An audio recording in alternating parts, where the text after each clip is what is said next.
Reading mo, Taurus. Welcome back to our channel. Naway nasa mabuti kayo mong kalagayan while watching the channel.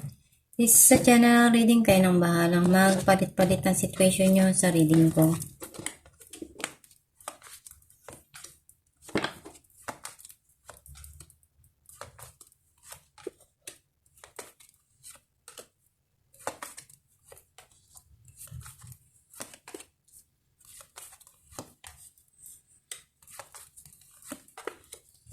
At the bottom of the deck, Knight of Wands. I feel like yung energy mo, nasa-sense ko na andun yung pagsusumikap mo.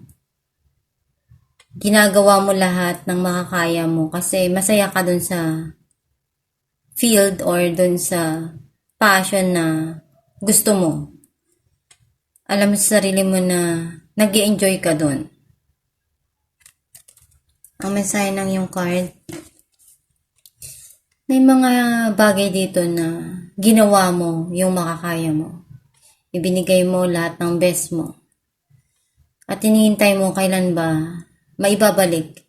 Kailan ba masusuklian yung para sa'yo. Yung mga ginawa mo.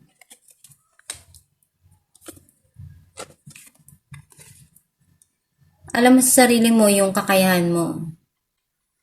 And ipaglalaban mo yung part na alam mong para sa'yo. Yung alam mo sa sarili mo na makukuha mo yung gusto mo.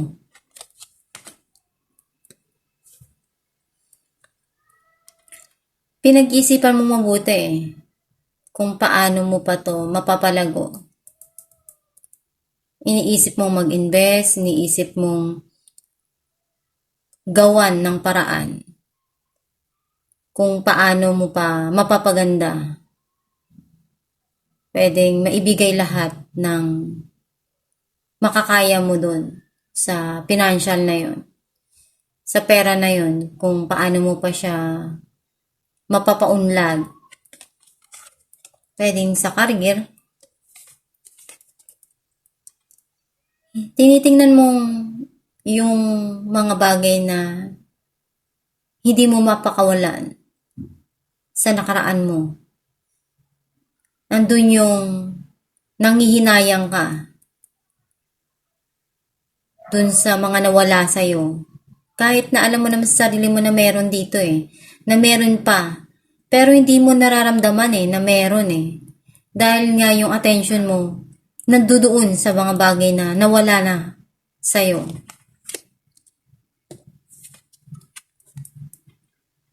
Pinapakinggan ka ng gabay mo palagi. Kung ano man yung mga pinagdadaanan mo,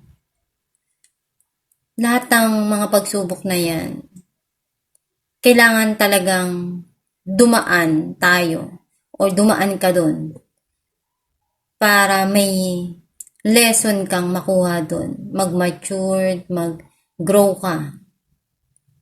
Huwag mo isipin na malas ka, na bakit ganun yung buhay mo. Hindi Yung pagsubok na yan, blessing yan kasi yung pagsubok na yan, hindi naman yan nabibili kung saan-saan na akala mo lang mahirap, akala mo lang masakit, akala mo lang wala lang. Binigay yan sa'yo dahil may rason. May mga bagay ka diyang matututunan.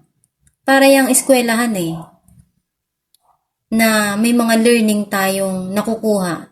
May mga lesson tayong nakukuha, natututunan dyan sa mga dumarating sa buhay natin. Hindi ka makawala dito sa mga isipin na to. Sa mga pumapasok sa isipan mo.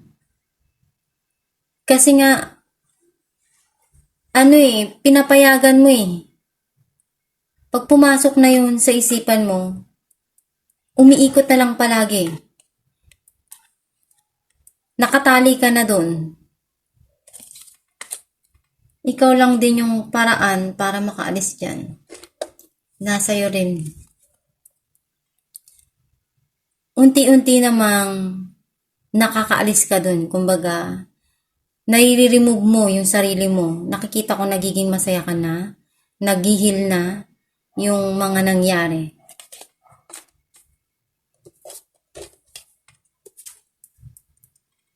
Yan, ginagawa mo na lahat ng mga kaya mo dahil na-realize mo, importante pala yun. Mahalaga pala na ibigay din at gawin yung best mo at effort mo dun. Clarify natin ang 7 of Pentacles. Queen of Wands and the Chariot.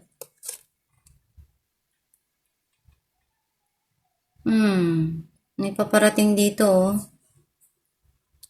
Something here na itong tao na to is gagawin niya lahat ng makakaya niya. O pwedeng ikaw to na marami kang natutunan sa mga bagay na nangyari sa buhay mo. Binigay mo lahat, nandun yung effort, time, money, everything na kaya mo. Kasi nga, ganun ka eh. At marami ka dong natutunan. Sobrang dami. Clarify natin ang Queen of Pentacles. 6 of Wands and the Chariot. And the Hermit.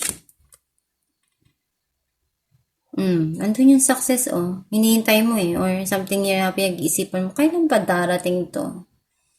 Pero darating siya. Actually, hindi mo lang nakikita. Kasi nga sa kakaisip mo, sa kakaantay mo, hindi mo nare-realize, andyan na pala.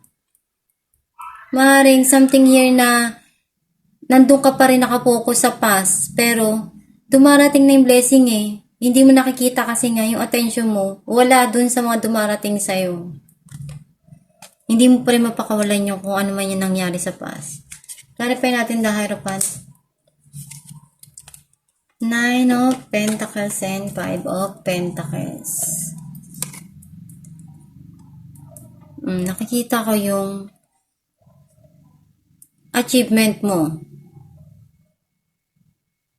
May mga nakukuha ka ng goal na achieve dito, pero something yun na nagpapalungkot pa rin sa'yo. Pwedeng may namimiss ka ang tao. Clarify natin the Sun. Lumabas agad, oh. You feel broke, di ba? Heartbroken. Andun yung iniiyak mo. Pero ginawa mo yung lahat ng paraan para makawala dito. Talagang tinrabaho mo. Clarify natin ang 7 of Wands.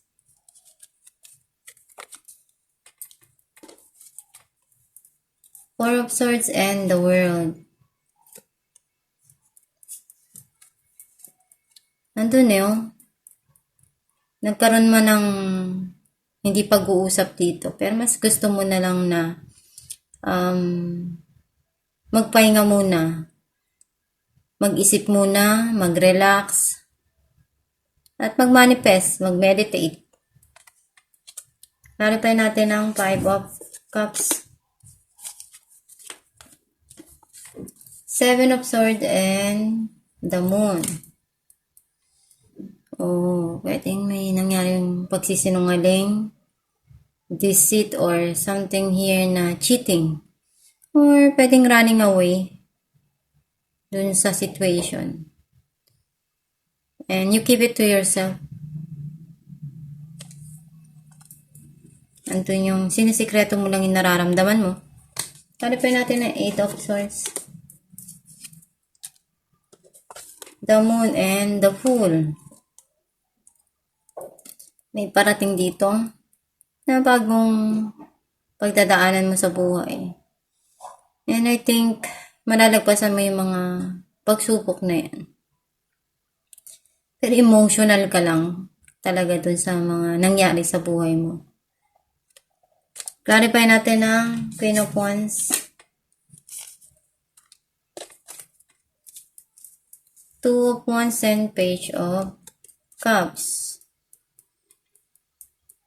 May mga pangarap ka pa dito, oh, pagdating sa mga gusto mo. And pinaplano mo na yung future mo. Ngayon, may mga pinag-iisipan ka.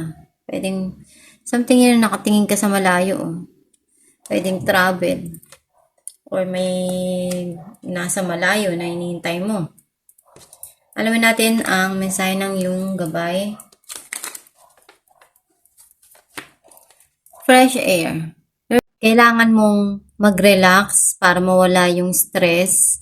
And kung may mga puno sa labas ng bahay nyo, buksan mo yung bintana, pinto, or kung may kortina para pumasok yung fresh air sa inyong bahay. At alam mo yung kahalagan nun nakakawala yun ng stress or pwedeng maglakad-lakad ka sa labas. Yung mga puno, bulaklak, it will help you na makatulong yun sa'yo na mawala yung stress mo. Basta magdasal ka lang palagi, gawin mo yung best mo at makakaya mo dun sa mga sitwasyon na nangyayari sa buhay mo, maging matatag ka at lakasan mo lang yung loob mo. At itong yung reading, Taurus, kung nakaresonate ka, kindly comment down below. Thank you for watching.